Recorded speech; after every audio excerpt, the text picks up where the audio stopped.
Let's take a look down here. Man, I remember on the 360 version, if you tried to look past this bridge or look right under it, it looked way fucking worse than it does now.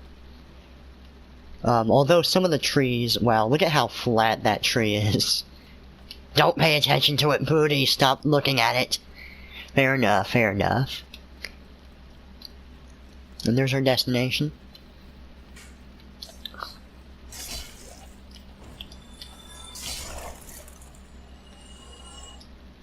Huh.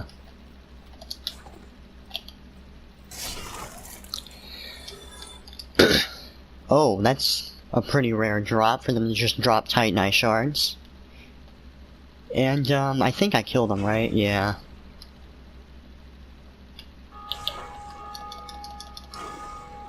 That was weird how he just randomly got staggered.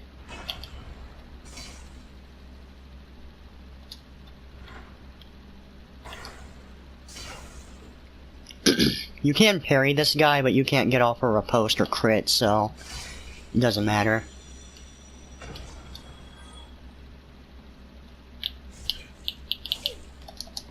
Oh no, I really want that. I want that item. Oh, this range is so disgusting, I love it.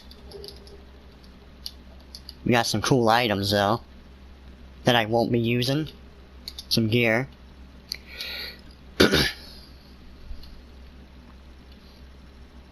Actually, I think while we're here, what I'm gonna do is I'm gonna go down and upgrade my flask real quick, now that we have that.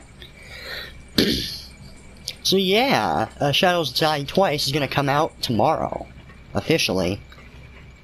Apparently, there are people playing it already, even though the release date says it comes out on the fucking 22nd, which I don't understand, and it kind of annoys me. Like, I don't know if that's because people are buddies with the developers and get free copies, or what.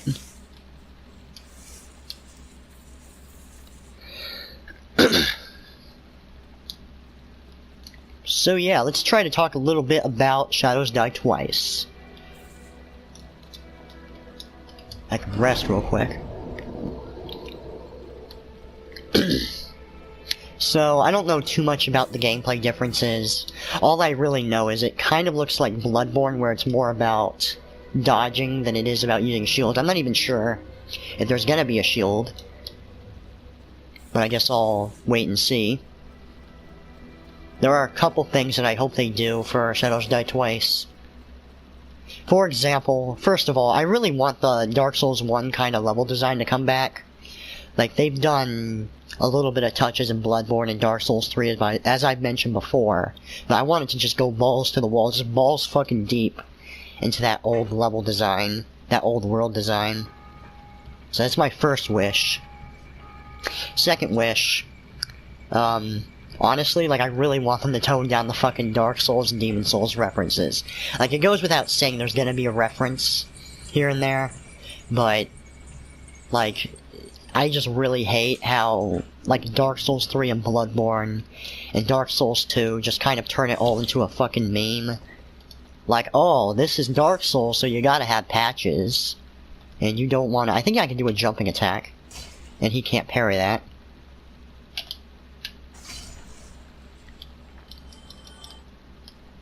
But yeah, like, oh, this is Dark Souls. Okay, hold on. Okay, sorry about that. But yeah, like, oh, this is Dark Souls, so we gotta have a fucking patches reference. You know, we gotta have him copied and pasted all the time. You know, we gotta have, like, a Lautrec guy that turns on you and he's suspicious, and don't bring him to his home base. And, you know, speaking of home base, like, I really want them to not have a Nexus. I'm pretty sure it's gonna have a Nexus. I feel like it was heavily implied that there's gonna be a Nexus. Just because it's kind of got the Bloodborne thing going on where your character just kind of dies. And there's like an NPC and friends he talks to that are probably from that version of the Nexus. That game's version.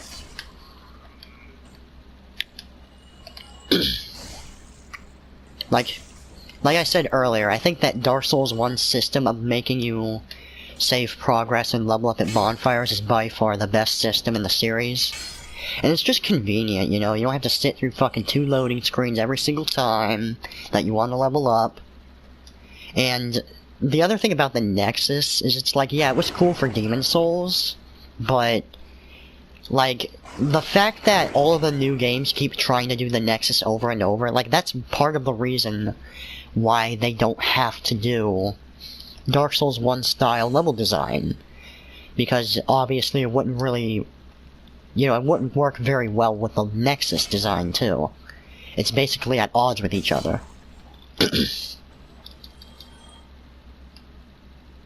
And another thing I want them to change is the whole you can hit enemies through walls thing. I really fucking hate that.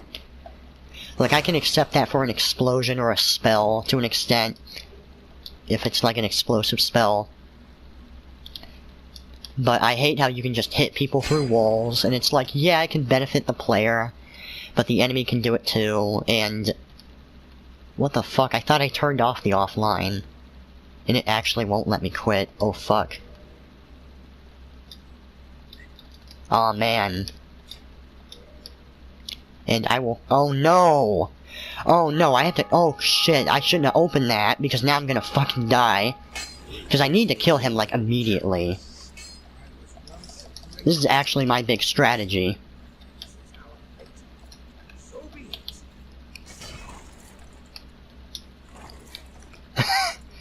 This is so awkward.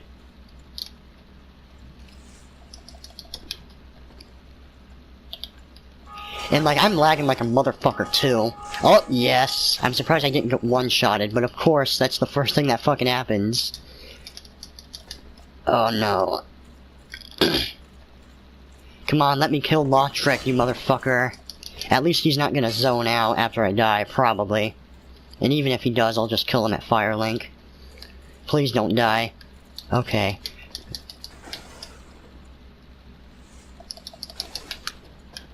Wow, he didn't go for me. Oh no, I'm locked in! God damn it. Okay, I magnetized to him. Yeah, bow of respect, man.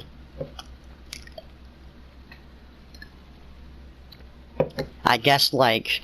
So does Dark Souls 1, like, automatically turn it online? Because that's really fucking stupid. Because I thought I set it to offline.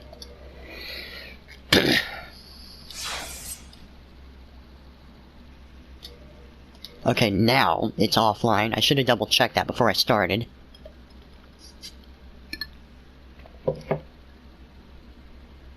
So what was I talking about? Oh yeah, shadows die twice. So I hope that... Because it's just unfair, it's fucking stupid bullshit, and as much as it benefits the player, like, no side, unless you're using explosives, should be able to go through walls. And I'm trying to think if there's anything else. They're most likely gonna keep the multi-phase boss thing, which I honestly really like. It keeps the bosses interesting and different. Because you play Dark Souls 1, I mean, Dark Souls 1 has pretty good bosses, but it has a couple bad bosses. And, like, part of the issue is, I think, they get a little bit too simple and repetitive. You see it in Dark Souls 2 as well. Granted, Dark Souls 2 has a couple multi-phase bosses, but... Even then, like, a lot of the quote-unquote multi-phase bosses that it has are incredibly simple anyways. And I don't know why, but my fucking parry game is off today. Yeah, I was just a baller in my last video, and now I'm getting destroyed.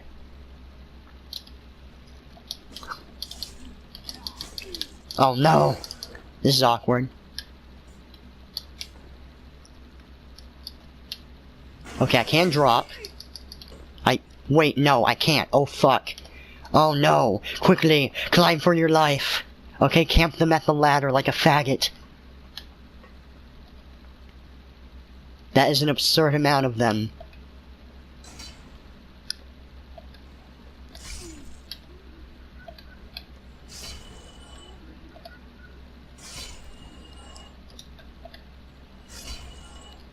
You gotta be careful with the iframes. This is literally a meat grinder. This is the most video game thing I've ever fucking seen. The corpse pile. Oh yeah, and I really hope they make the storyline a lot better, too. Now to drop like a boss! Hell yeah! There wasn't even any leftovers, and ooh, I think... I don't know what happened, but there was like a blue effect. I think I collected a soul there? Yeah. I hope the storyline's a lot better, too. And I want more characters to attach to. There we go. Dark Souls 2 had the worst NPCs, period, in the whole fucking series. They barely even tried. They're just walking exposition dumps. Bloodborne... I know a lot of people like Bloodborne characters, so this might be controversial, but... I honestly feel like there's nothing to the characters in Bloodborne other than they look cool. Or they have, like, interesting backstories or lore. But you don't really know much about them as people. You don't get to know them. Like...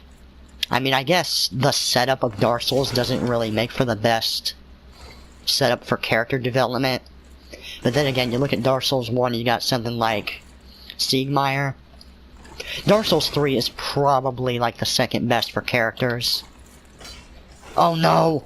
Oh, okay, I didn't get backstabbed. Thank God. I'd fucking cry if that was the case.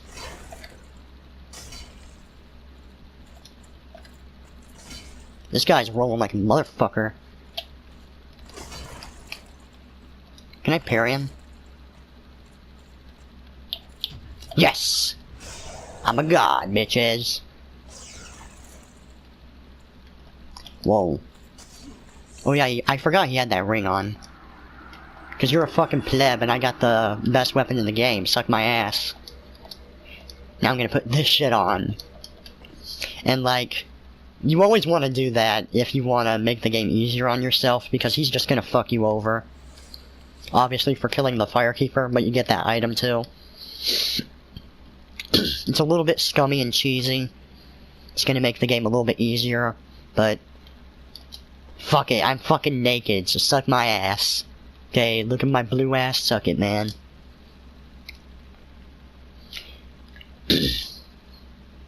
Dark Souls 3... You know, it had like what was it, Sigurd? Yeah.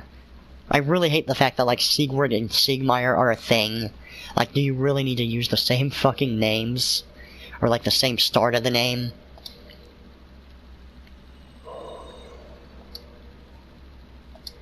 It had that guy that was trying to defend that maiden even though he fucking hated her guts. But... And, you know, that was never really explained, but it's an interesting little... You know, it makes you wonder what's going on there. It creates intrigue for that character. I don't remember his name. He was running around in the fancy, weird armor. It was the Firekeeper, I think. Or she was supposed to be a Firekeeper. And probably not gonna try... I mean, I'll try to get the tail axe, but I'm not gonna fucking kill myself to do it. And I hope the storyline is just easier to follow. Because I really hated how, like, the old... Like, I mean, in Dark Souls 1, it's not that bad because you at least get motivations. In Dark Souls 2, you get, like, no motivations at all. It's like, oh, you're going to Drang Lake to fucking cure your curse. But now you suddenly... You're supposed to give a shit about being king. For some reason.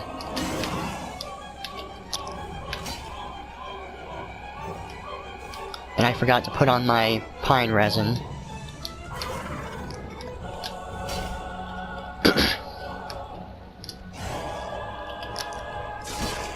Oh!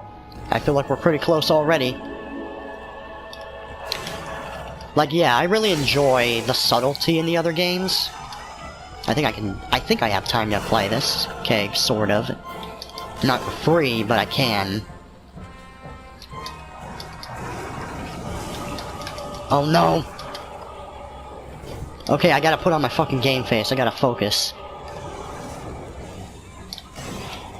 And you really want to kill this guy first. Oh my god! Oh shit. Wow, iframes, hell yeah.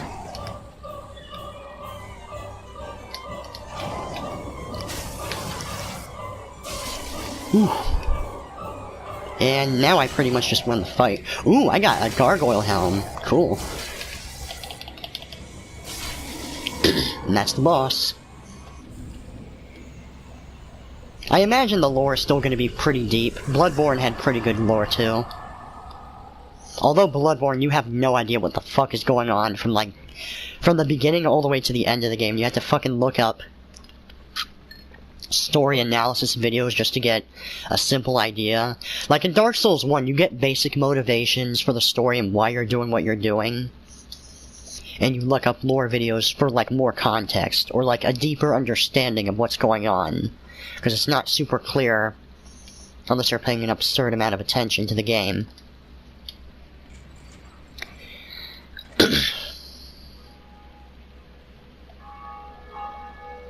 And I remember for Dark Souls 1, like, Oscar was supposed to have a more significant role in, like, helping the player out. And, like, I get that the mantra of the Souls games is that you're supposed to go it alone, but I kind of wish they kind of went back to that idea where you have, like, a partner. You know, he doesn't have to help you for, like, the entire game, but it would just be a fun little mix-up. And I remember Sigurd. Man, I'm always gonna get fucking confused on those names because they sound so similar. Like, Sigurd had that cool moment where he actually joins you on the boss fight without even having to be a summon. I love this guy, he's such a fucking douchebag, and he's got the best emote in the game. Does he have anything? Actually, I want one of these just in case, because we're gonna go down into the depths.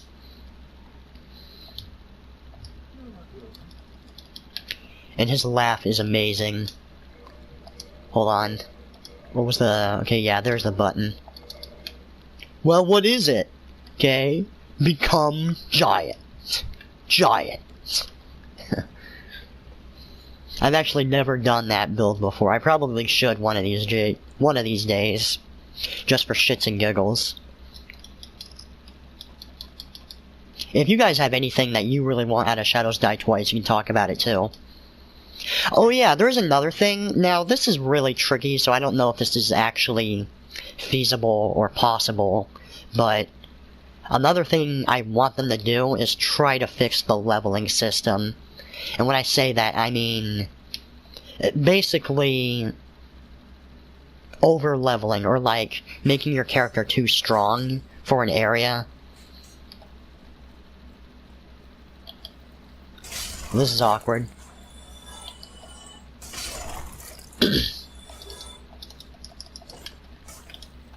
Quit teasing me, game. Give me the goddamn swag sword. Yes. Okay, thank you, game. Thank you, Miyazaki. Okay, the gods of Lordran are shining upon me today.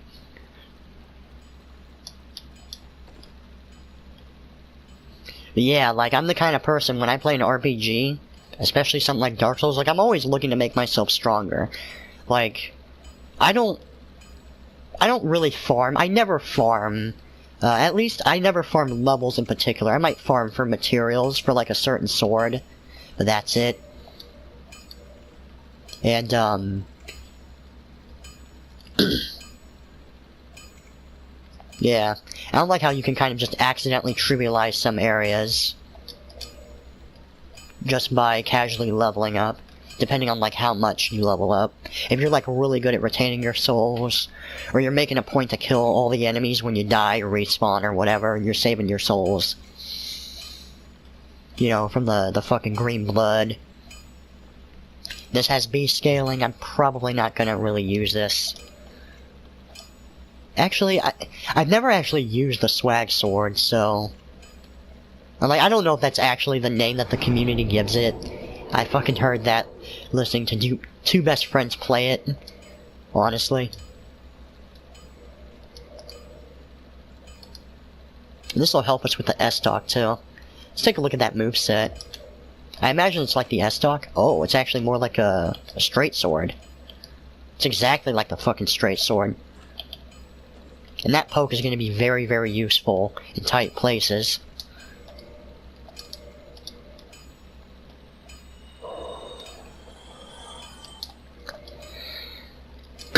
Dark Souls 2 was like the worst example of like giving you too many souls.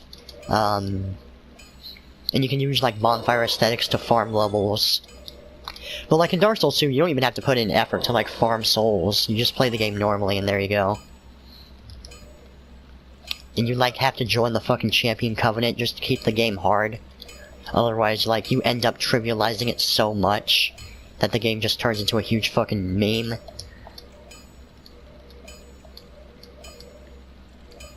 Wow, this doesn't look too great so far. Can I repair my shit?